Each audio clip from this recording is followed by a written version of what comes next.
Hello, it's Friday here on the Real DVD Watchers. As always, I'm Kayla, and I'm here to review a movie for you. Last weekend I saw a movie in theaters, and it happened to be after my Friday review from last week, so I decided, since this movie was so amazing, that I would review it for this week. That movie is Blue Valentine. Blue Valentine was written and directed by Derek Cianfrance, I'm not quite sure how to say his name, and it stars Ryan Gosling and Michelle Williams. You might know Ryan Gosling from Lars and the Real Girl and, of course, The Notebook. Michelle Williams was in Brokeback Mountain, and she was also in Dawson's Creek. She has come a long way from Dawson's Creek. This movie is about a married couple named Dean and Cindy, and it cuts back and forth in between the courtship of the couple and the dissolving of this marriage. The main reason that this film is so great and exceptional is Michelle Williams and Ryan Gosling.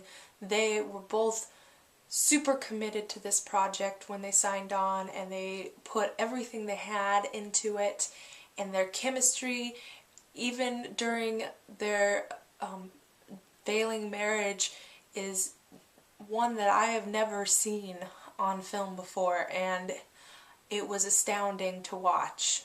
Michelle Williams had been committed to this script since she was 21 when she first received it, and she was 27 when it filmed, and it took that long for them to get financing for this film, and she had been on board since then.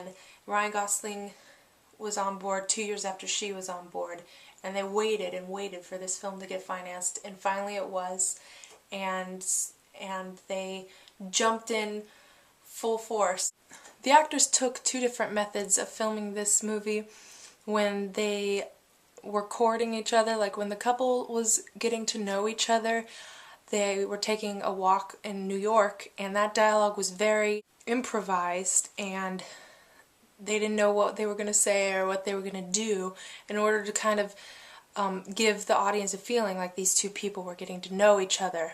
On the flip side, when we see them as a married couple, in order to prepare for that, the two actually lived in a house together, and they bought groceries together on a budget that their characters would have based on their working, what the characters did for jobs, which was she was a nurse and he painted houses. They took family photos at Sears with a little girl who played their daughter, Frankie, and they made home videos, and they staged fights, and the director would come over and help them stage fights, and like they would stage a fight and he would even go as far as sleeping on the couch after they fought, and it was all very method, and just to get this intense connection and this intense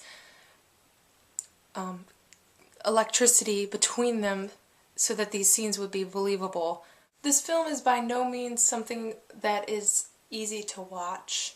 At times it's almost flinch-worthy. I felt uncomfortable sometimes. I shifted in my chair, but that's the beauty of it too.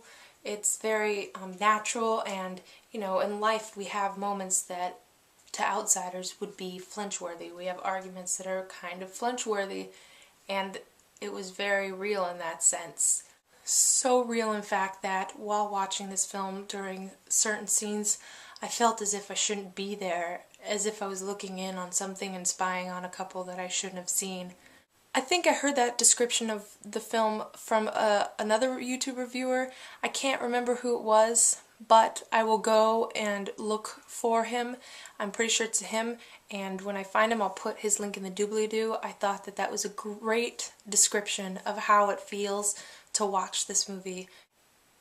It's almost like an actor's movie, if you know what I mean. Like, it's just totally performance driven, and I feel as if that always produces the best movies, and I was on board when I heard about it, and I watched it, and I'm on board completely, and I honestly think Michelle Williams deserves her Oscar nod, and I'm kind of sad that Ryan Gosling isn't getting very much attention from this movie, because I think he delivered an equally powerful performance, and he's kind of being overshadowed, and I think they both did equally as good, and I feel as if he also needs some recognition for that. So that's it. I hope you guys enjoyed my review.